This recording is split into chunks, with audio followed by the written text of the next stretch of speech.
You are just doing side jobs and neglecting household chores. I am Sarah. I am 32 years old and work as a web designer. My husband, Michael, my mother-in-law, Jane, and I live in Michael's family home. Before getting married, I worked as a company employee. After getting married, I became independent and now work from home as a web designer. Most of my job opportunities come from the company I previously worked for. They are my valued customers who appreciate my design work. In order not to lose these important customers, the company continues to trust me with projects. For me, this saves on commuting time and helps me manage my household chores after getting married. The way I work now benefits both the company and myself, and I am satisfied with it. However, Jane seems to disapprove of me working. She has old-fashioned values and strongly believes that once married, a wife should be a full-time housewife and support her husband. She often talks about this. In this day and age, almost no household is like that. Most couples are dual income, Michael kindly explained to his mother. If we're living on your salary, you at least need to handle the household chores properly. Jane seems not easily convinced. Even if you say it's a side job, it doesn't bring much income, right? Jane doesn't understand my job and always refers to it as a side job. For me, I believe I manage my household chores properly while working. However, it seems she is dissatisfied with how I work, which is different from her ideal of a full-time housewife. To Jane, who cherished her only son, I might appear as the unpleasant woman who took her precious son away. Shortly after our marriage, Jane has been continuously saying hurtful words to me. It seems that none of my actions pleased her. According to Michael, about 5 years ago, his father passed away, and since then, his mother's attachment to him has grown stronger. Michael often looks bothered by it, but it seems he doesn't mind being relied upon by his mother. The house we live in is located in a residential area and was purchased by his father about 30 years ago. The remaining mortgage was paid off with his father's life insurance and is now in his mother's name. It has an adequate number of rooms for the three of us, and I also have a room I can use for work, which is very helpful. Jane has been living here for 30 years and seems to have many friends in the neighborhood. They often come over to visit. Whenever one of Jane's friends come over, I have to interrupt my work to prepare tea and snacks. Women of the same age as Jane from the neighborhood gather, and a session of gossip about their families and complaints about their daughters-in-law begins. My daughter-in-law finds some excuse to go back to her parents' house, and she's not here for half the year. My daughter-in-law spends money so recklessly, I feel so sorry for my son. At one point, we even had debt collectors coming over. It was a real mess. In my workspace, as I overheard such conversations, I felt increasingly disheartened. Jane's friends seemed to be competing to see which of their daughters-in-law had the most issues. They never had anything positive to say about their own daughters-in-law. The daughter-in-law here is amazing. She manages to do her job properly while also handling housework. When one of Jane's friends complimented me, Jane's tone became stern. That job of hers is nothing special. She's just doing some minor work from home. I wonder how much she even earns. She's deliberately speaking loud enough for me to hear. Really? My daughter-in-law seems to think there's nothing wrong because she earned it herself, so she spends all of her part-time earnings on herself. Another friend responded, continuing the conversation. The money a daughter-in-law earns is hers alone, but the money the husband earns is for the entire family. Hearing this, everyone burst into laughter. We never thought like that back in our days, did we? Once again, Jane started reminiscing, so I decided to put on my headphones and block her out. I've heard this story countless times, and I'm honestly tired of it. Moreover, many of her stories seem to put modern brides in a bad light, and I don't want to hear them. I try to shut out the external noise and concentrate on my work. One day, Michael suddenly mentioned wanting to change our car. I'm thinking of getting a new car. Is that okay? During dinner with the three of us, this casual remark from Michael angered Jane. Why do you, the head of the household, need permission from your wife to buy a car? My husband quickly began to appease Jane. It's a car for all of us, so I can't decide by myself. Indeed, it's a big purchase, so maybe it's unreasonable for him to decide alone. Jane seemed unconvinced and further voiced her strong objections to Michael. You're the only one with a driver's license, so just get whatever car you like. Michael, who generally can't go against Jane, keeps glancing at me, unable to retort. It's okay, you can decide. Feeling sympathetic, I threw Michael a lifeline. Stop asking your wife for her opinion on everything and decide for yourself. Michael always seeks confirmation from either Jane or me for everything. While it's nice that he's considerate, sometimes I feel he's not reliable. Tom, my father-in-law, would always decide things on his own, and Jane used to complain about it a lot. Having grown up seeing his parents act this way, Michael feels he shouldn't be unilateral in his decisions. However, Jane, who lived with the dominating Tom, seems to believe that's how husbands should be.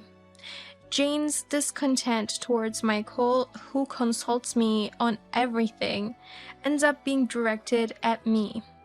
It's because of what Sarah keeps telling Michael that he's become like this, isn't it? Taken aback by this baseless accusation, I struggle to respond. That's right, I can't decide on my own because Sarah says she's worried. Michael started shifting the blame onto me, siding with Jane. Wait, I didn't interfere at all. Even if I'm blamed, I'm at a loss and can't do anything about it. As always, my husband takes Jane's side. We've been married for about 2 years, but he has never tried to protect me in front of Jane. Sorry, I truly always think of you as the most important. But when he says this without Jane around, my distrust only grows. At first, he seemed to care about me regarding this matter, but in the end, he didn't take my side. I've started to consider taking action if the situation continues. I'm worried about whether I can endure living with my husband for the rest of my life. Kindness and indecisiveness are two different things.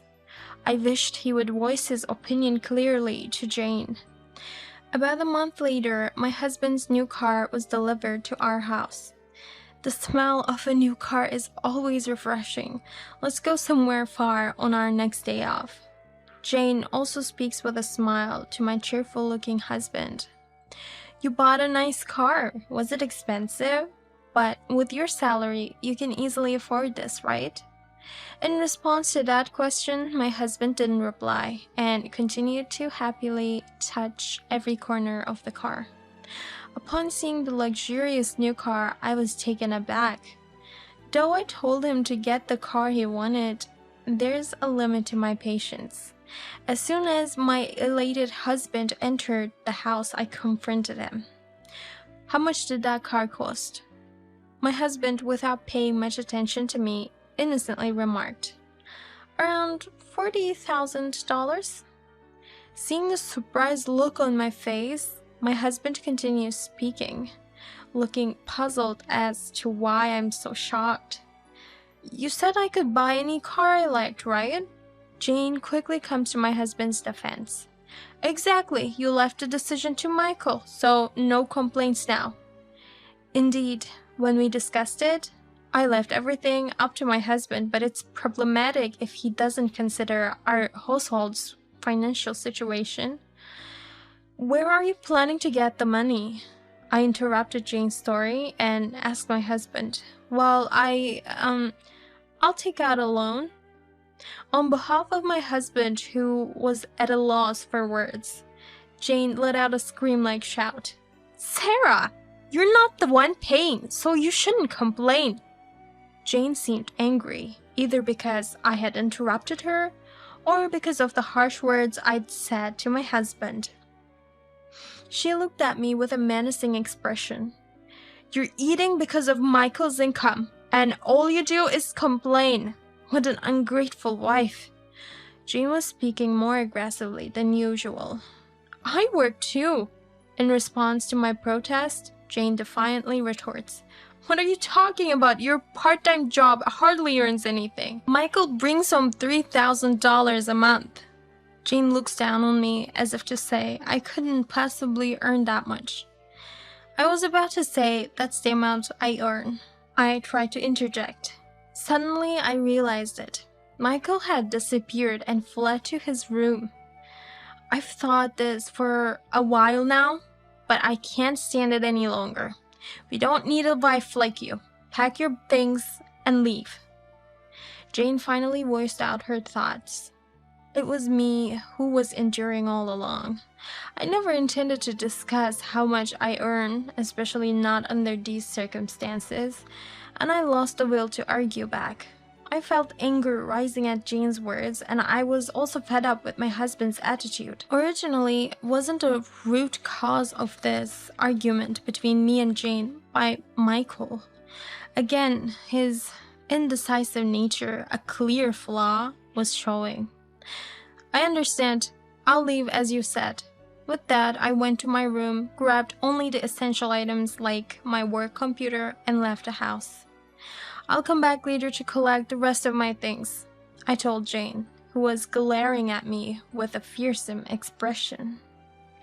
Michael stayed hidden in his room and didn't come out.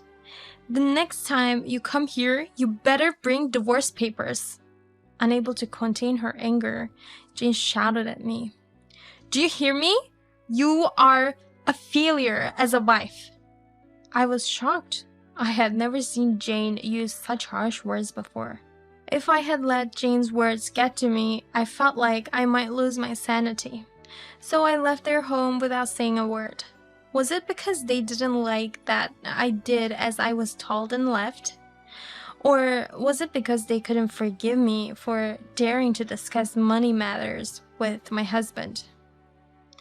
Regardless of the reason, all I knew was that I wanted to leave that house as soon as possible.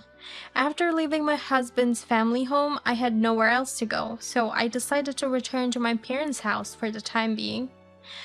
What happened all of a sudden? Sophia, my mother, seemed unable to hide her shock. I don't need to know what happened, but take your time and rest. Jason, my father, seemed to grasp the situation from the troubled look on my face.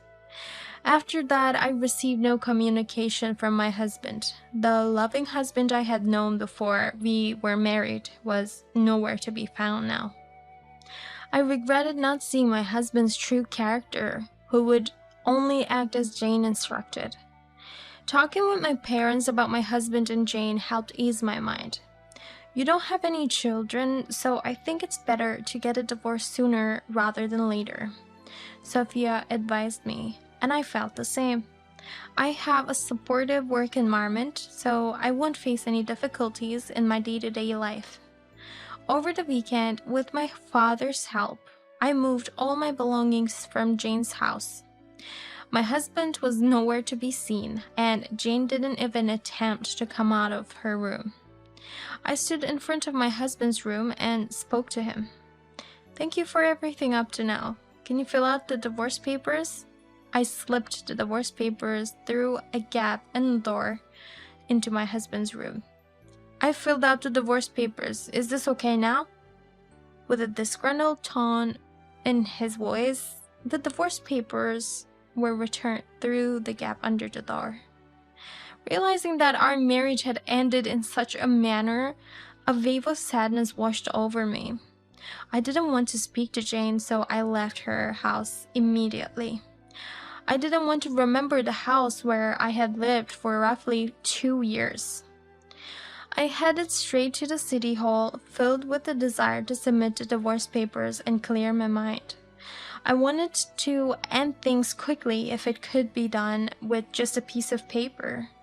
After the divorce, I've been staying at my parents' house and have continued my job while I search for a place to live.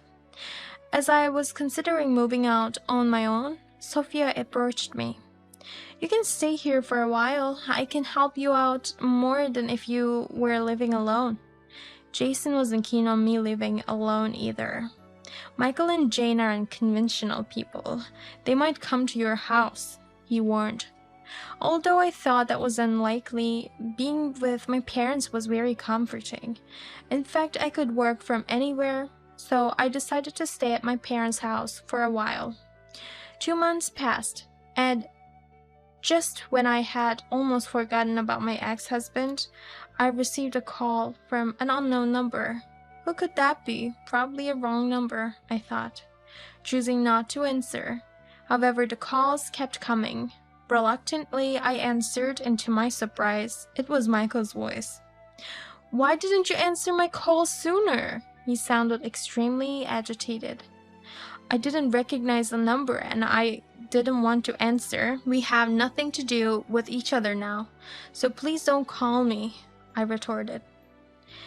As I was about to hang up, he said, "Wait, my phone isn't working. Do you know why?" "Why would I know?